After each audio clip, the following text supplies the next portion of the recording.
तुम मेरे इल्म में लाए बगैर तुगाए के पीछे कैसे जा सकती हो? क्या मैं मर गया हूं बेटी? आप ये फैसला करने की हालत में ना थे बाबा।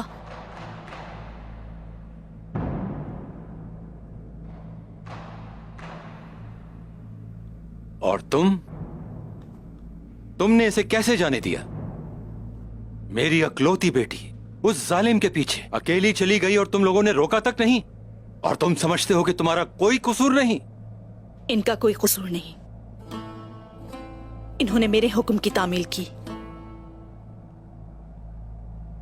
अगर उस्मान साहब मुझे बता देते कि वो तो गाय के पीछे गए तो मैं ना जाती, ना मुकाबला करती उससे। मुझे शक है कि उस्मान साहब जानते हैं कि क्या छुपाना है और क्या बताना है। क्या तुगाए का कोई सुराग मिला? उस्मान साहब के एक सिपाही ने मंगोल जंगजू को पकड़ लिया हुजूर। अच्छा, लेकिन वो अब तक कुछ नहीं बोला। वो बोलेगा, जरूर बोलेगा। बेसुरे सांस पर जोर से जर्ब लगाई जाए तो वो भी सुर में बोल उठता है, वो भी जरूर बोलेगा। हमारे नए सिपाही जो आ रहे हैं उनके रहने का बंदोबस्त करो,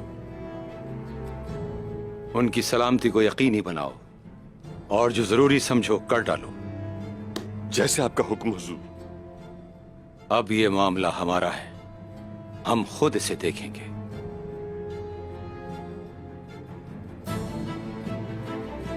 बेटी आलाजा। जी हुजूर। आप कबीले में जो देखेंगी और जो सुनेंगी मुझे बताएंगी। आप फिक्र ना करें, मैं हर चीज पे नजर रखूंगी। ठीक है। अब मुझे अपनी बेटी से कुछ बात करनी है।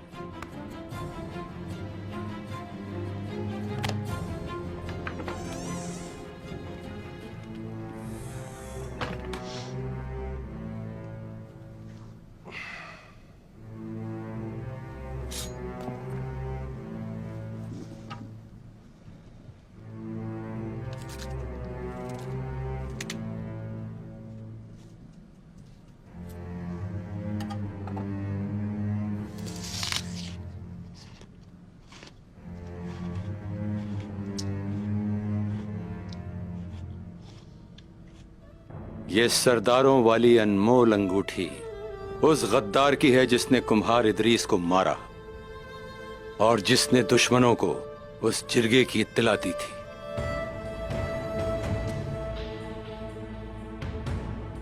इसे छुपाकर तुमने अच्छा किया।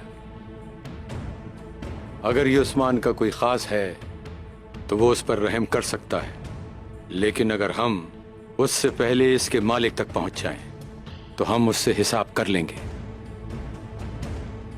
तुम्हें क्या लगता है ये अंगूठी किसकी हो सकती है?